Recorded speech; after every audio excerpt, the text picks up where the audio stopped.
Hello dear subscriber, உங்களை மீண்டும் ஒரு காணொலியில் சந்திச்சதில் மிகவும் மகிழ்ச்சி அடைகிறேன். இந்த பதிவு யாருக்கண்டா? ஒரு மகனுக்கான பதிவு. இந்தியாவில் யார்கண்ட் மாநிலத்தில் ஒரு குடும்பம் இருந்திருக்கு. அந்த குடும்பத்தில், அழகான குடும்பத்தில், ஒரு மனைவி, ஒரு பிள்ளை, ஒரு அம்மா, ஒரு மகன். எத்தனை பேர்? 4 பேர். அந்த அம்மாவுக்கு 68 வயசு. எத்தனை வயசு? அந்த அம்மாவுக்கு 68 வயசு.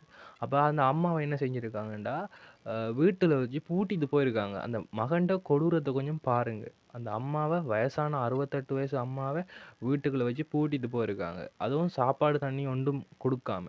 அந்த அம்மா எப்போ? கும்பமேளான்றது உத்தரப்பிரதேசம். இவங்க இருக்கிறது ஜார்க்கண்ட் மாநிலம். அது உத்தரப்பிரதேசத்தில் நடக்கிறது கும்பமேளா. அந்த கும்பமேளாவுக்கு போயிருக்காங்க. எத்தனை நாள்? 45 நாள். அந்த 45 நாளில் அந்த தாய் என்னத்தை சாப்பிடுவாவோ, ஒரு சாப்பாடு இல்லாமல் விட்டுட்டு வந்திருக்கோமே என்ற ஒரு கவலை இல்லாமல் குடும்பத்தோட கும்பமேளாவில் போய் குதூகலமாக இருந்திருக்காங்க. யார்? அந்த மகன், மனைவி, மகன் அவ்வளோ பேரும் போய் என்ன செஞ்சுருக்காங்க? கும்பமேளாவில் குதூகலமாக இருந்திருக்காங்க. தாய் தான் நம்மளோட முதல் கடவுள். அதாவது மாதா, பிதா, குரு, தெய்வம். அது தெய்வம் கூட கடைசியாக தான் வருது. மாதா தான் முதலாக இருக்குது. அப்படியான மாதாவை விட்டுட்டு, தாயை விட்டுட்டு, தாய்க்கு சாப்பாடு இல்லாமல் விட்டுட்டு, அவன் அந்த மகன் என்ன செஞ்சிருக்கான்?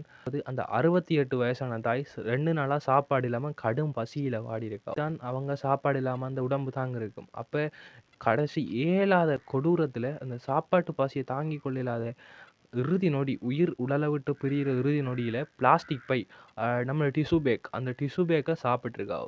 டிஷ்யூ பேக்கை சாப்பிட்றத அக்கம் பக்கத்தில் இருந்தவங்க எதர்ச்சியாக கண்டிருக்காங்க. இதனால் இவ என்ன செஞ்சுருக்காங்கடா, அந்த வீட்டிலேருந்து மீட்டு அந்த ஜார்க்கண்ட் பிரதேசத்தில் இருக்கிற ஒரு பிரதான போலீஸ் நிலையத்தில் இவங்களை ஒப்படைச்சிருக்காங்க.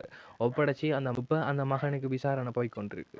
இப்படி நம்ம தாய் சின்ன வயசுலேருந்து நம்மளை சோறுட்டி தாலாட்டி நம்ம வளர்த்துருந்தாலும், ஒரு தாயை கணக்கில் எடுக்காமல் இப்படி கடவுளை காண போனோம்னா கடைசி வரைக்கும் அந்த கடவுள்கிட்ட ஒரு அருள் நமக்கு கிடைக்காது. அதனால் உங்களோட பேரண்ட்ஸை கண்டிப்பாக நல்லா வச்சு பார்த்துக்கொள்ளுங்க. மீண்டும் ஒரு காணொலியில் சந்திப்போம். இந்த நபருக்கு என்ன தண்டனை கொடுக்கலாம்ன்ட்டு நீங்களே கமெண்ட் பண்ணுங்கள்.